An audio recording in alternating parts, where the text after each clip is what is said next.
This Sunday marks 6 months since the Hamas terrorist attack in Israel. More than 200 people were taken hostage on October 7th. It's believed the terrorist organization still is holding about 130 of those hostages. And back with us on the show this morning are Rachel Goldberg and John Poland. Their Israeli-American son, Hersh Goldberg Poland, was abducted by Hamas while attending the Supernova Music Festival. He had celebrated his 23rd birthday just days before that concert. Rachel and John, we appreciate your coming on with us again. We so admire your relentless advocacy on this issue for your son. Rachel, I'll begin with you. Have you heard anything that encourages you? Do you have glimmers of hope recently or at any point in this process that makes you believe that you will get Hersh back home? Well, hope is absolutely mandatory. And we are optimistic and praying and hopeful every single second of every single day. But you are catching us on a day where we are feeling profound trauma and shock because yesterday nothing was mentioned about hostages that we know of in that conversation between President Biden and Bibi Netanyahu.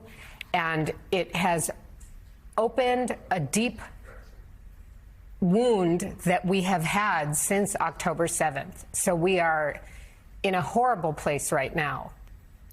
So, John, let's get you to expand upon that a little further as you sat down. Your anger is visceral as to what happened yesterday with this phone call between the two men. Just explain to us why that is and what would you have liked to have heard? So let me remind everybody that we are on day 182. 134 hostages are still being held. And I want to remind the viewers that these hostages, it would be simple and easy to make this a Gaza, Israel, Palestinian, Jewish issue. But these 134 hostages still comprise people from over 25 countries, 5 religions. They span an age from now 14 months to 86 years old. This is a global humanitarian issue that seems to be getting brushed under the rug as time passes. I don't think there should be a single conversation happening around the Gaza-Israel issue that doesn't start with take the hostages out. As soon as hostages come out, it has an ability to diffuse tension in the region. All the complexity going on right now in the Middle East, you know what is the one thing that is closest to being able to be executed that would have an effect of some calm is releasing these 134 hostages. So when there are conversations that talk about condemning Israel for this and that and calling for more aid, we feel terrible that there were 7 aid workers killed. That was a horrendous, tragic mistake, and we feel horrible about that. But what about the 134 hostages? What about the 8 Americans who are still being held? How are there conversations starting that don't start with release the hostages and then do X, Y, and Z? And we noted in our discussion earlier that the ceasefire and hostages seem to maybe be de-linked a little bit for the first time in some of the U.S. rhetoric. So Rachel, your emotions here are extremely understandable. So who do you blame for this? Is this because of Prime Minister Netanyahu? Is this President Biden? Who is it? Listen, I think everyone, all of our leaders have blame to share. I think us as parents have blame to share that we have not succeeded in saving our son. I think the human race, the human species has failed in not freeing these 134 human beings and not stopping all of this suffering. There are also hundreds of thousands of innocent Gazans who are suffering. But yesterday, I can't explain what that felt like. To know, first of all, as John said, we were horrified as everyone else was with the tragic mistake of killing of these 7 really unbelievably generous angel aid workers. But to say, okay, now you have to have a ceasefire because of these 7 and not mention 8 U.S. citizens who have been held for 6 months. We have a video of our son's arm being blown off and him being loaded onto a truck, bleeding, with another boy who we know died in the truck. No mention. How, I mean, at a certain point, it's 182 days. I mean, I don't know how I can sort of try to digest and be patient and be understanding with the process. That was That for us, and we were with all the families yesterday, all the U.S. families, we were together when that readout came. It was the most vicious, violent slap from our own government. We couldn't believe it. We really couldn't believe it. Katty Kay has the next question for you here. John, I'm so sorry. And yesterday must have been awful for both of you and for the families. We know that Bill Burns is traveling to Egypt on Sunday. He's going to have more negotiations with the Qataris and with the Egyptians.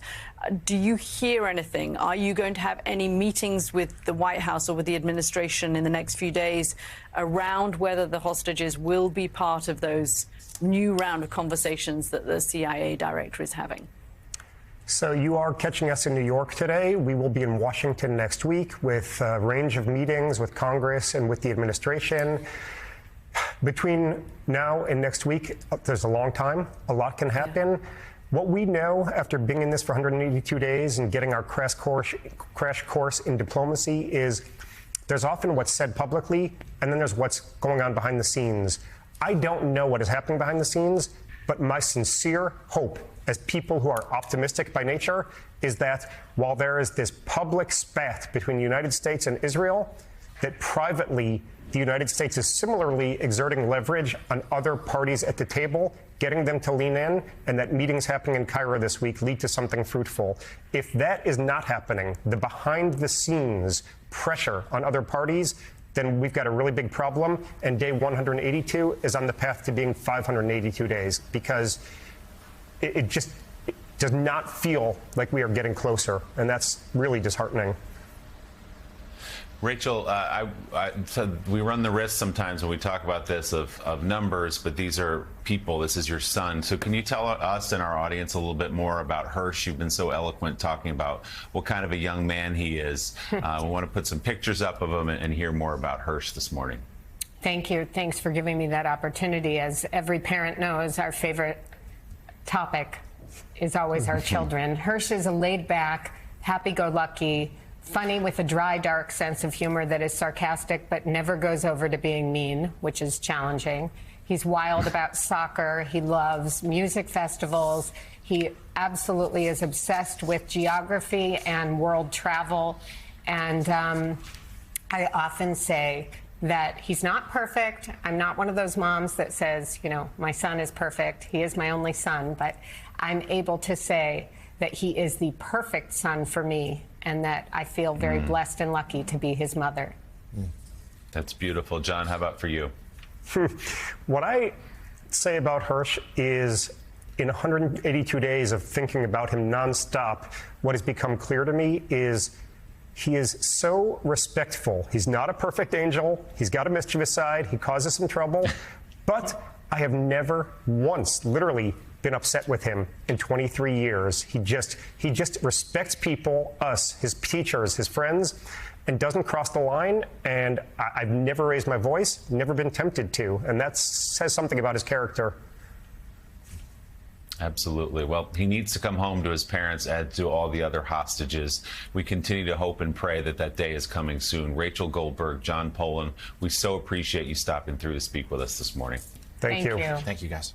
Hey everyone, MSNBC has a new and improved app. You'll get real-time alerts and analysis, live blogs, in-depth essays, video highlights, and the best 2024 election coverage. Download the new MSNBC app. Here's how to do it. You tap on the App Store on your phone. You hit search on the bottom right corner. You type in MSNBC. You click on the MSNBC app. You click on Get or the cloud icon and enjoy it.